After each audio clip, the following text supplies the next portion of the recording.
war toll rises as casualties mount across region. Hezbollah claims attacks on Israeli troops bases. Iran says U.S.-Israeli strikes are hitting hospitals, neighborhoods. 8 Muslim countries condemn Israeli closure of Al-Aqsa Mosque. The death toll from the ongoing conflict involving Iran, Israel, and their allies continues to rise across the Middle East. According to compiled figures from officials and reports, Iran has suffered the highest number of casualties, with at least 255 people killed and more than 12,000 injured since the fighting began. In Israel, authorities reported 14 deaths linked to the conflict. Lebanon has also been heavily affected, with at least 634 people killed and more than 1,500 wounded. The United States confirmed that 7 American service members have died during the hostilities. Several Gulf countries have also reported casualties. Kuwait recorded 6 deaths, including soldiers, border guards, and civilians. The United Arab Emirates also reported 6 deaths, including both civilians and military personnel. Saudi Arabia confirmed 2 civilian deaths, while Bahrain reported 2 people killed. Elsewhere in the region, Oman reported the death of 1 mariner at sea, and Qatar said 16 people were injured. In Iraq, at least 26 people have been killed, including fighters from pro-Iran armed groups, Kurdish fighters, a guard at Erbil airport, and a civilian near Baghdad. The figures highlight the growing human cost of the conflict, which has spread across several countries and continues to raise concerns about wider regional escalation.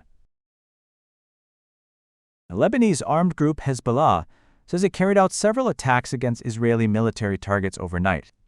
According to reports, the group launched a drone attack on the Ya'ara barracks in northern Israel.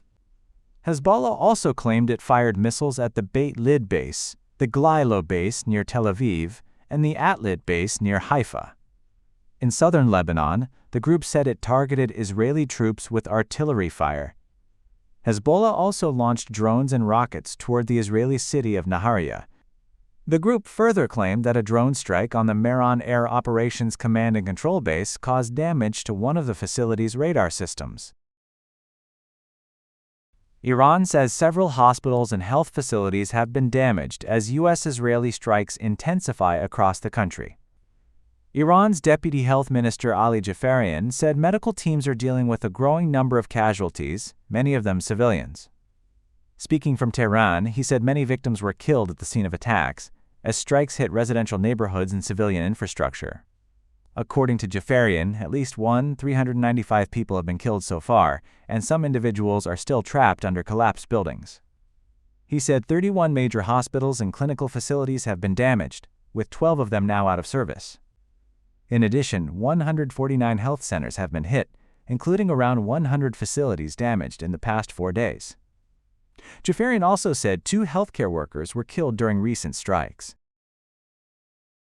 Foreign ministers from 8 Muslim-majority countries have strongly condemned Israel over the continued closure of the gates of Al-Aqsa Mosque to Muslim worshippers during the holy month of Ramadan.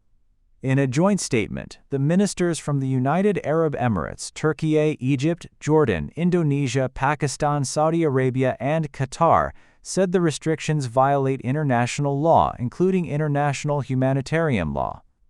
They said the limitations on access to the Old City of Jerusalem and its religious sites undermine the historical and legal status quo. The ministers also criticized what they described as discriminatory and arbitrary restrictions on Muslim worshippers visiting the mosque. The statement further condemned what the ministers called Israel's provocative actions at Al-Aqsa Mosque and against worshippers. They stressed that Israel has no sovereignty over occupied Jerusalem or its Islamic and Christian holy sites. The ministers called on Israel to immediately reopen the gates of Al-Aqsa Mosque and remove restrictions on access to the Old City. They also urged the international community to take action to stop what they described as ongoing violations at religious sites in Jerusalem.